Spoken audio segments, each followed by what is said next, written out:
केबी Hind class में आप सबका स्वागत है। आज की क्लास में हम चिंतन और भाषा पाठ के अंतर्गत भाषा का अध्ययन करेंगे। तो शुरू करते हैं आज की क्लास। सबसे पहले हम भाषा के अर्थ को समझ लेते हैं। भाषा वह माध्यम है जिसके द्वारा मानव समूह अपने विचारों का आदान प्रदान करते हैं। यानी मनुष्य के जो समूह होते हैं, यानी विभिन्न समाज होते हैं, उनमें जो भी मनुष्य होते हैं वे अपने विचारों को दूसरे व्यक्तियों तक भाषा के माध्यम से ही पहुंचाते हैं। तो भाषा एक विचारों को दूसरे व्यक्तियों तक पहुंचाने का माध्यम है। अब हम भाषा की परिभाषाओं पर एक नजर डालते हैं। सबसे पहले हम वॉरेन की परिभाषा का अध्ययन करें। वॉरेन के अनुसार भाषा की परिभाषा व्यक्तियों के बीच परंपरागत प्रतीकों के माध्यम से विचार विनिमय की प्रणाली के रूप में की जा सकती है। यानी भाषा को विचारों के आदान प्रदान के एक तरीके के रूप में परिभाषित किया जा सकता है। और ये जो विचारों का आदान प्रदान है, इसका माध्यम क्या है? इसका माध्यम है परंपरागत प्रतीक। परंपरागत प्रतीक यानी जो प्रचलित हैं, परंपरागत यानी जो परंपरा में चले आ रहे हैं, यानी जो प्रचलित हैं ऐसे प्रतीक। प्रतीक यानी चिन्ह, सिंबल्स। जब हम किसी भाषा में जो अक्षर होते हैं वे प्रतीक ही होते हैं, चिन्ह होते हैं, तो हम उनके द्वारा शब्द बनाते हैं और शब्दों से वाक्य बनाते हैं और हम उन वाक्यों के द्वारा अपने विचारों को दूसरे व्यक्तियों तक पहुंचाते हैं। विचारों को दूसरे व्यक्तियों तक परंपरागत प्रतीकों के माध्यम से पहुंचाना भाषा कहलाता है। मैकडेविड तथा हर्बर्ट की परिभाषा अगर देखें तो उनके अनुसार भाषा सामाजिक परंपराओं का एक संस्थान है जो प्रतीकों के सेट और प्रत्ययों के सेट में विशेष प्रकार के संबंधों का वर्णन करता है। भाषा क्या है? सामाजिक परंपराओं का एक संस्थान है, क्योंकि सामाजिक परंपराएं भाषा के माध्यम से ही सीखी जाती हैं। इसके साथ साथ भाषा जो है वो एक विशेष प्रकार का संबंध है किनके बीच में? प्रतीकों के सेट और प्रत्ययों के सेट के बीच में। प्रतीक क्या होते हैं ये मैंने अभी आपको बताया, और इसके पहले भी मैं प्रतीक और प्रत्यय के बारे में पूरा एक वीडियो बना चुकी हूँ। यहाँ अगर आपको शॉर्ट में बताऊं तो प्रतीक यानी चिन्ह और प्रत्यय यानी कि वे गुण जिसके द्वारा हम किसी वस्तु को पहचानते हैं, प्रत्ययों के द्वारा और प्रतीकों के द्वारा।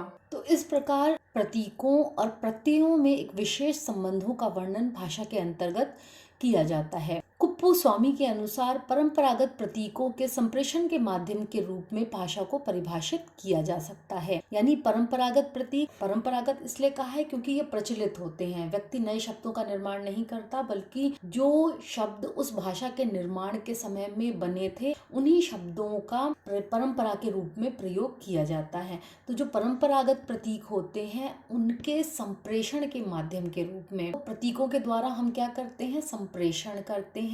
यानी संप्रेषण मतलब भेजना। किसको भेजना? अपने विचारों को भेजना। भाषा क्या है? अपने विचारों को दूसरों तक पहुंचाने का एक माध्यम है, ऐसा कुप्पू स्वामी कहते हैं। भाषा की विशेषताओं पर अगर हम नजर डालें, भाषा का संबंध ध्वनियों से है, क्योंकि जब भी हम कोई भाषा बोलते हैं तो हम साउंड करते हैं। जैसे इस समय मैं आपको जो भी बता रही हूँ वो ध्वनि के माध्यम से बता रही हूँ और यहाँ मैं भाषा का प्रयोग कर रही हूँ। तो भाषा का संबंध ध्वनि से होता है, यानी साउंड से होता है, और ध्वनियों के द्वारा ही भाषा का निर्माण होता है। समस्त भाषाओं का अपना अपना व्याकरण होता है और व्याकरण के कुछ नियम होते हैं और इन्हीं नियमों के आधार पर शब्दों से वाक्य बनाए जाते हैं। प्रत्येक भाषा में प्रयोग होने वाले शब्दों के स्पष्ट एवं निर्धारित अर्थ होते हैं। इन अर्थों से जो बोलने वाला व्यक्ति होता है वो परिचित होता है। यानी जब वो किसी शब्द का इस्तेमाल करता है तो वो जनरली उसके अर्थ से परिचित होता है, उसको जानता है। हर भाषा की अपनी एक शैली होती है और एक लिपि होती है। शैली मतलब उस भाषा को बोलने का तरीका।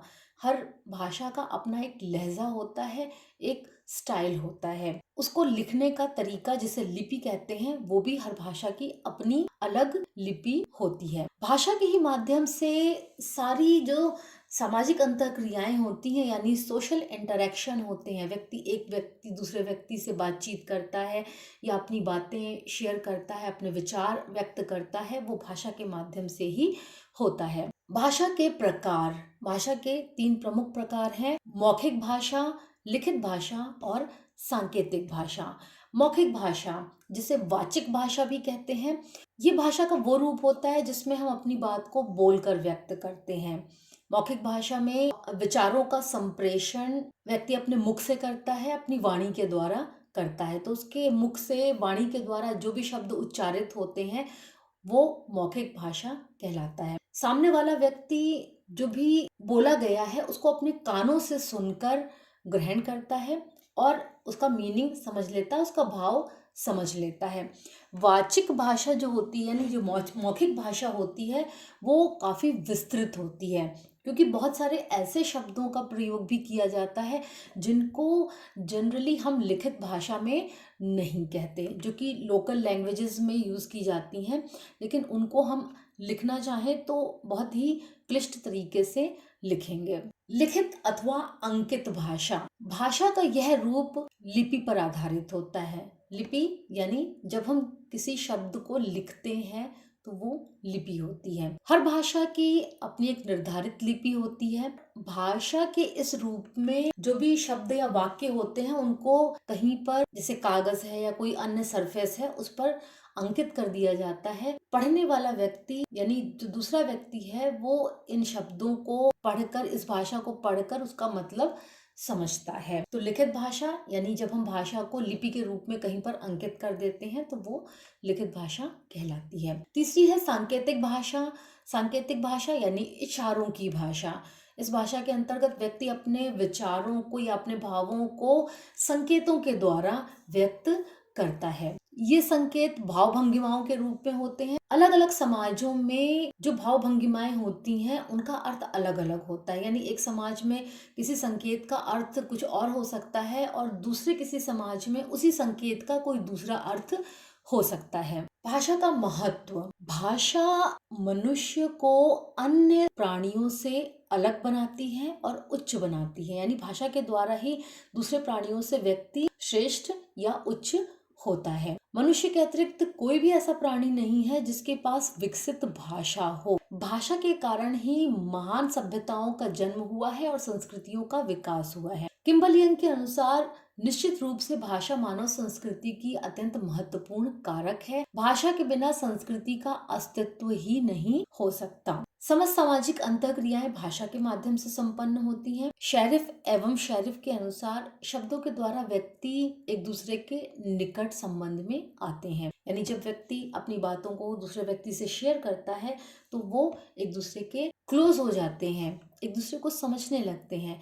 भाषा के द्वारा व्यक्ति ऐसी योजनाएं बनाता है जो मनुष्य को उन्नति की ओर ले जाती हैं, यानी भाषा जो होती है वो बहुत ही महत्वपूर्ण होती है। भाषा के द्वारा व्यक्ति अपने जो भी संचित ज्ञान होते हैं उनको दूसरे व्यक्तियों तक पहुंचा पाता है। भाषा के कारण बालक का सामाजिकरण होता है। बालक के व्यक्तित्व के विकास में भी भाषा की महत्वपूर्ण भूमिका होती है। डम्बिल के अनुसार किसी जाति के भाषा विकास का इतिहास उसके बुद्धि विकास का इतिहास है, यानी जब भाषा का विकास होता है तो व्यक्ति की बुद्धि का विकास भी होता है। दूसरे प्राणियों की अपेक्षा मनुष्य इसलिए श्रेष्ठ है क्योंकि वो भाषा का प्रयोग करता है। भाषा और सभ्यता का विकास साथ साथ चलता है, यानी जब सभ्यता का विकास हुआ उसी के साथ साथ भाषा का विकास भी हुआ, और जितनी ज्यादा भाषा विकसित होती चली गई उतनी ही ज्यादा सभ्यता भी विकसित होती गई। चिंतन में भाषा का योगदान, चिंतन और भाषा एक दूसरे पर आश्रित हैं। चिंतन की प्रक्रिया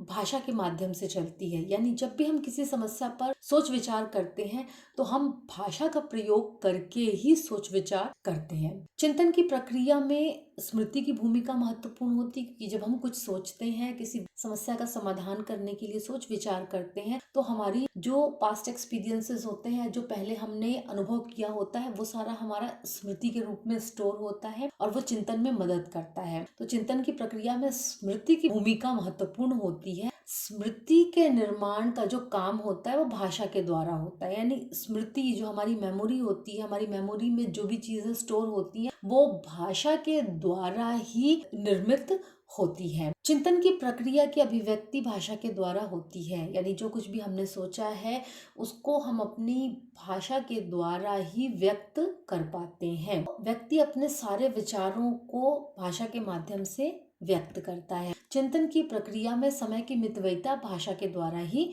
होती है, क्योंकि जब हम सोच विचार करते हैं तो उस सोच विचार में हम भाषा का प्रयोग करते हैं और हम भाषा का प्रयोग करते हुए अपनी बात को बहुत छोटे रूप में या सारांश में अपनी बात को कह सकते हैं, जिसे कहा जाता है गागर में सागर भरना। तो अपने विचारों को हम थोड़े में बहुत महत्वपूर्ण बात कह सकते हैं। चिंतन तथा भाषा में आश्रितता का संबंध है, यानी चिंतन और भाषा एक दूसरे पर डिपेंड करते हैं, निर्भर करते हैं।